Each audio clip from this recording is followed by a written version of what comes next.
Why were ordinary Northern soldiers willing to fight to preserve the Union? I mean, that sounds like a very abstract type goal. Now, Wondrium had sponsored an online discussion featuring Professor Gary Gallagher and his Civil War lectures, and I was able to ask the good professor 2 questions. The first question was whether many Northerners suspected that if the North sued for peace, rather than calling up troops after South Carolina shelled Fort Sumter, whether this would delay the inevitable Civil War. And the reason war would be inevitable is that the 2 nations would eventually come to blow over whether newly settled states in the Western Territories would be admitted to the Confederacy as slave states, or be admitted into the Union as free labor states.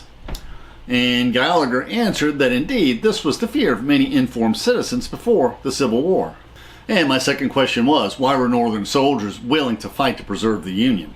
And we know from our prior reflections that while the Confederate Southern states definitely seceded to preserve the institution of slavery, and while many liberal Northerners were abolitionists, fighting to abolish slavery, the average Northern citizen was not eager to end slavery, and many Northerners shared the racism of their Confederate cousins. And Professor Gallagher said that he answered this question in his book, The Union War, and we will reflect on this book in this lecture. At the end of our talk, we'll discuss the sources used for this video. Please feel free to follow along in the PowerPoint script we uploaded to SlideShare. Please, we welcome interesting questions in the comments. Let us learn and reflect together.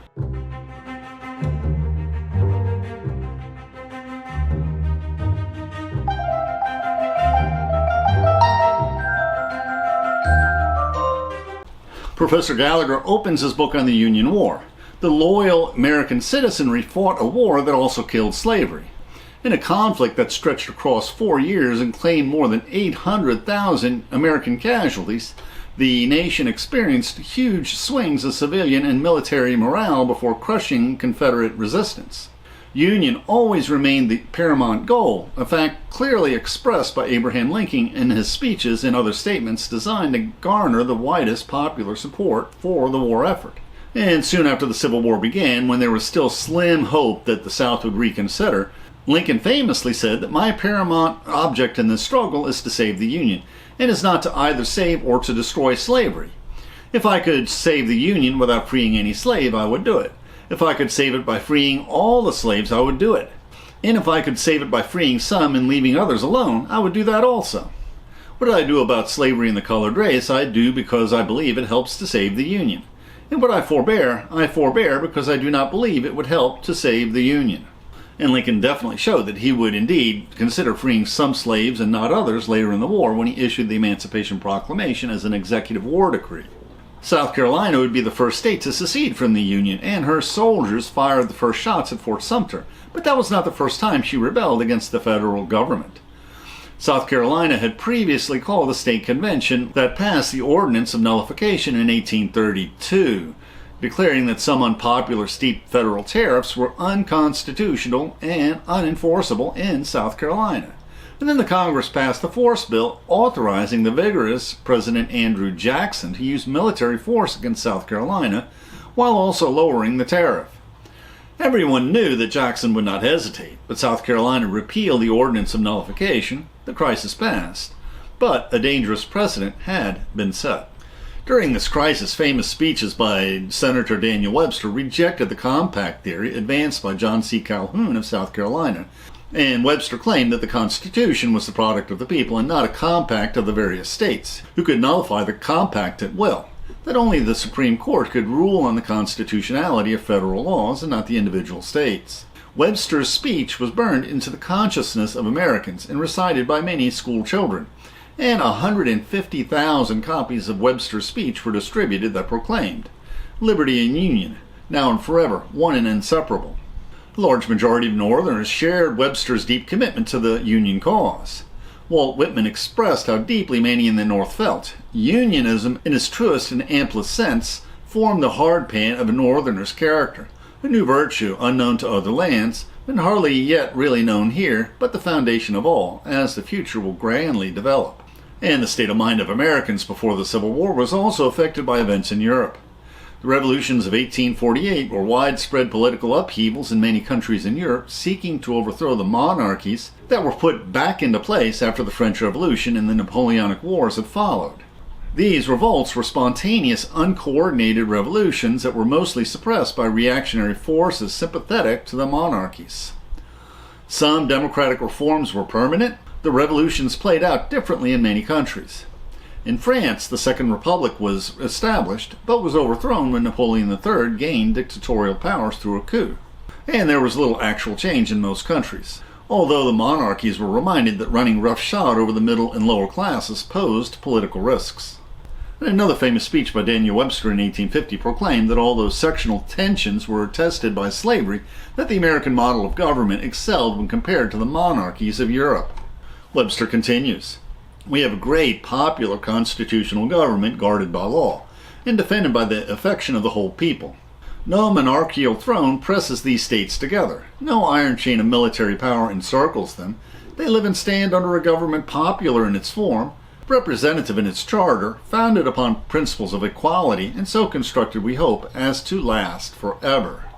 Now, to understand Northern sentiment, we also need to know how the political parties formed and broke apart as Northern attitudes toward slavery changed. Although the Democratic-Republican Party has been in existence since the founding of our republic, there have been several opposition parties. And the Federalist Party, strongest in the northeastern states, was the first opposition party. George Washington and Alexander Hamilton were prominent Federalists. Many Federalists favored Great Britain before the War of 1812, which was fought against Great Britain. Due to these sentiments, after the war, the Federalist Party collapsed, and eventually the opposition coalesced into a new Whig Party, which the young Lincoln joined. The Whig Party was truly a national party, but it collapsed as its southern and northern wings clashed over slavery. Many Whigs, including Abraham Lincoln, joined the Free Soil Party, which lasted from 1848 to 1854, when it merged into the newly formed Republican Party. The Free Soil Party did not oppose slavery everywhere, but focused on the single issue of opposing the expansion of slavery into the western territories of the U.S. Former President Martin Van Buren ran for re-election in 1848 with the campaign slogan, "Free soil, free labor, free speech." What many outside the South feared was that slaves would undercut the small white yeoman farmers and other free laborers with cheap slave labor. Now, there was never overwhelming popular support among Northerners to abolish slavery, let alone popular support for black civil rights and black suffrage. The 3 Reconstruction Amendments guaranteeing blacks these rights and citizenship would have never passed if the Southern states had not been compelled to adopt them as a condition for readmittance into the Union after the war. For the 1860 presidential election, the Democratic Party split into a northern wing, nominating Stephen Douglas of Illinois, who only won Missouri, and the southern wing, nominating John Breckinridge of Kentucky, who won in 11 southern states. The newly formed Constitutional Union Party nominated John Bell of Tennessee, who won 3 border states. Abraham Lincoln carried 18 states, running as the Republican nominee, winning a majority in the Electoral College, although he won only about 40% of the popular vote. After the election, but before Lincoln was sworn into office in March 1861, 7 states seceded from the Union to form the Confederate States of America. After Lincoln was sworn in as president, South Carolina fired the first shots of the Civil War at the federal garrison at Fort Sumter in Charleston Harbor. After President Lincoln called for federal troops to put down the rebellion, 4 more southern states seceded from the Union. The Civil War had begun. As we said before, the Union troops were fighting to preserve the Union and not to end slavery. After he was re-elected president in 1864, when the Republican majority in Congress increased, Abraham Lincoln appealed to Congress to reconsider passing the 13th Amendment abolishing slavery. Each House of Congress needed to pass the amendment by a 2/3 majority before sending it to the states. But in an earlier vote before the election, the House of Representatives failed to approve this amendment. Lincoln appealed to the Congress to now pass the 13th Amendment by appealing to the Union cause. In a great national crisis like ours, unanimity of action among those seeking a common end is very desirable, almost indispensable. In this case, the common end is the maintenance of the Union, and the amendment stood among the means to secure that end. At this point of the war, preservation of the Union could be accomplished by the abolition of slavery, as slavery was an internal threat to maintaining the Union, as slaveholders were seen as violating the rule of law and in seceding to preserve slavery. Now, one practical reason why Northerners fought to preserve the Union rather than to guarantee civil rights for blacks is that very few blacks lived in northern states before and during the Civil War. The North was a white republic. And we see this in the autobiography of W.E.B. Du Bois. He was born in Massachusetts after the Civil War. He was the only black in his class, and one of the few blacks in his neighborhood. Now, there was no thought of banning him from attending public schools, and he was granted scholarships to attend college. But he did suffer social discrimination that worsened as he neared adulthood. Other histories discuss how many Northerners were offended by how quickly the Southern states seceded after Abraham Lincoln's election. Professor Gallagher discusses this in his Wondrium Civil War lectures, which we reference in our summary of the Yale University undergraduate YouTube courses on the Civil War. Secession was hotly debated in the state conventions that were called. Many political leaders and informed citizens in the South were not eager to secede, and many elected Southern congressmen had traveled to Washington to take their seats when elected.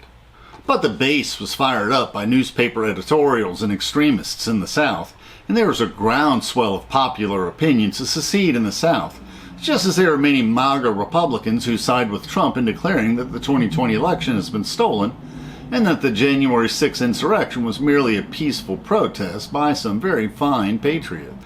And likewise, there was widespread resentment in the North that the Southerners were sore losers, that Lincoln was elected fairly, and that by ignoring the results of the election, the Southerners were attempting to sabotage our democracy, setting a bad example for Europeans, which is exactly how Democrats view Trump today.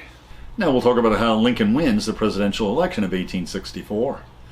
During the difficult 1863 war year, when Union victories were few in the Eastern Theater centered in Virginia, Lincoln expected to lose the next presidential election in 1864. The party had abandoned the label Republican. Lincoln was running now as the nominee of the Union Party, with the Democrat Andrew Johnson from Tennessee as his vice presidential candidate. Then as now, the vice president is selected with the view of winning the election rather than worrying about whether or not he'd be a good president. And Gallagher writes, more than 3 years into the conflict, freedom for the mass of African Americans remained a fragile proposition. In early December 1863, Lincoln had announced as part of his plan for reunion a requirement that former rebels take an oath of allegiance and accept all proclamations and legislation then in force regarding slavery. George B. McClellan, the Democratic presidential candidate in 1864, specifically omitted any mention of emancipation in his letter accepting the nomination. McClellan states, "The reestablishment of the Union in all its integrity is and must continue to be the indispensable condition in any settlement. The Union is the one condition of peace. We ask no more." And Gallagher writes, military contingency intervened again when Sherman captured Atlanta and when General Sheridan won 3 smashing victories in the Shenandoah Valley in late 1864 before the presidential election. News from these battlefields electrified the loyal home front and sent ripples of despair across much of the Confederacy.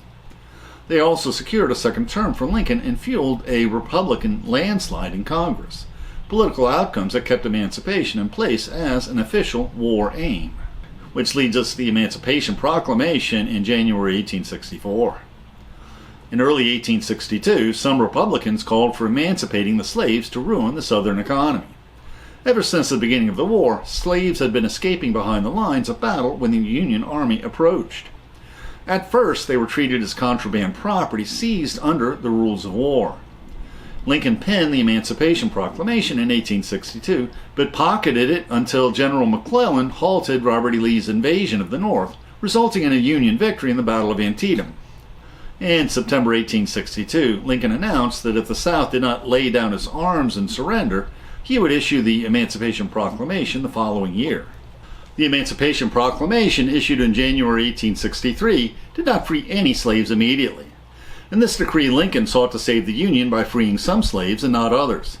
Only those slaves behind enemy lines were declared to be free, but practically they were not free until they either fled to behind Union lines or until the Union Army conquered their lands. Slaves in border states were not freed, and slaves in territory already occupied by Union forces were technically property of the federal government, although in practical terms they really were free.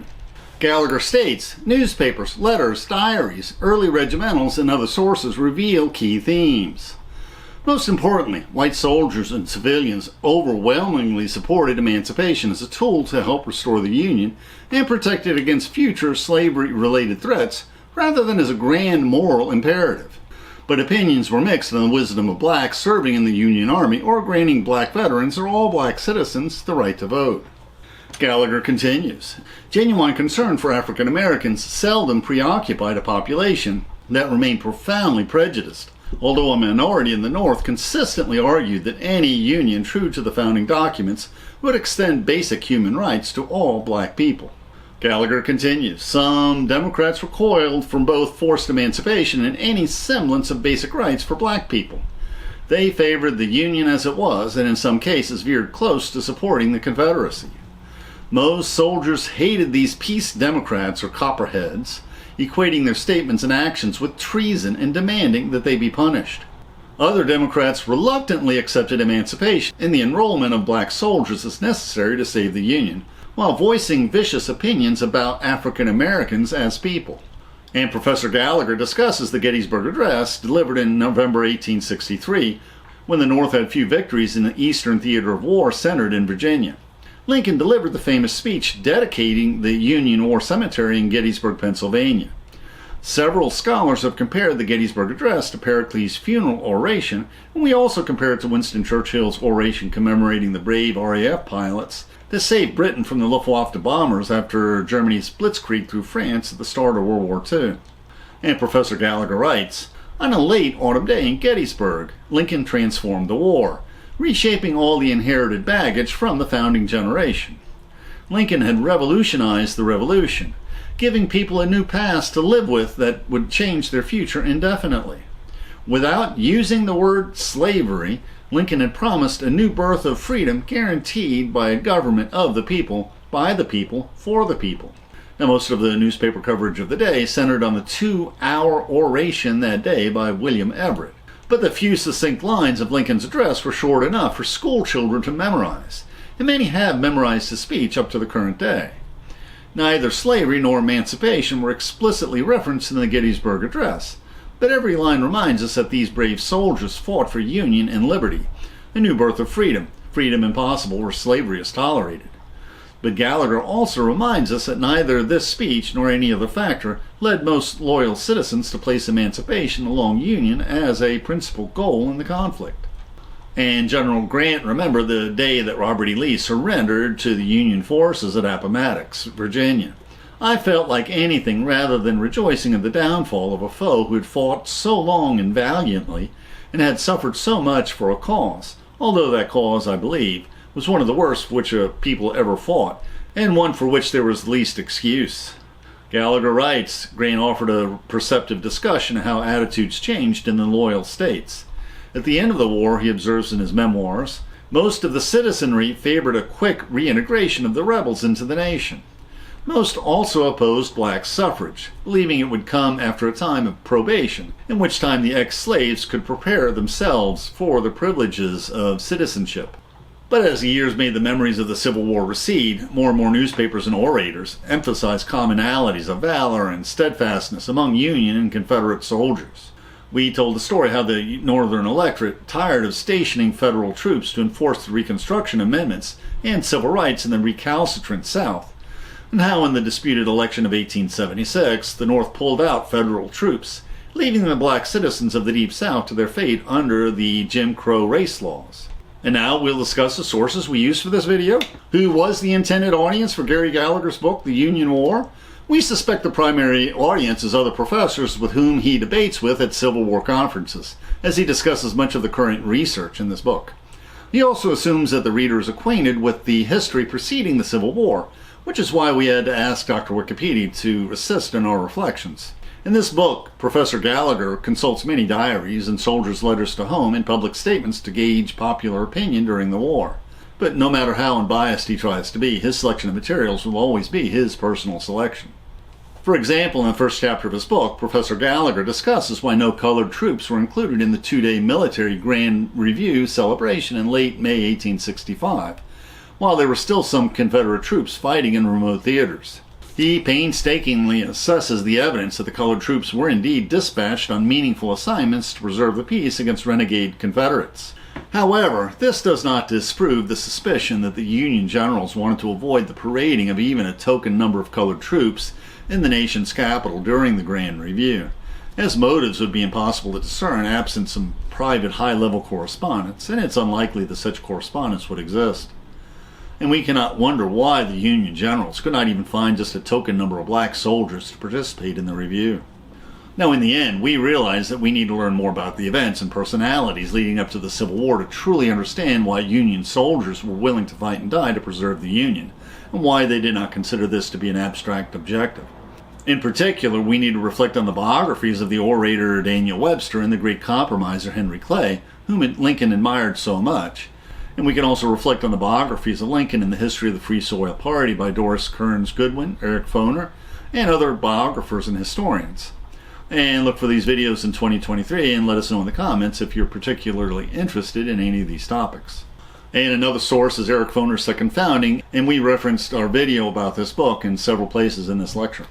Now, we were not originally planning on cutting a video on the Civil War battles and campaigns, but then we realized how many paintings and color lithographs exist of these Civil War battles. Photography had just been invented, but since exposure times had to be long, during the Civil War, photographers usually only took pictures of the dead bodies on the battlefields after the battles were fought. Many painters realized their days were numbered, so they needed to paint as much as they could, or maybe there was just more of a market for paintings reproduced in the newspapers. And we used Professor Gallagher's Wondrium Lectures on the Civil War as our main source for this video. The YouTube description includes a link to our PowerPoint script that we uploaded to SlideShare and also our blog. Please support this channel by sharing this video with your friends and by clicking on the like and subscribe buttons and by clicking on the Amazon links to purchase any of the books we discussed, which will earn us a very small affiliate commission. And please consider becoming a patron of our channel. Plus, we will host special discussion groups for our patrons. Plus, you can click on the Meetup or small M icon to participate in our online discussions, where we practice our future YouTube scripts. And please click on the links for other videos that will broaden your knowledge and improve your soul.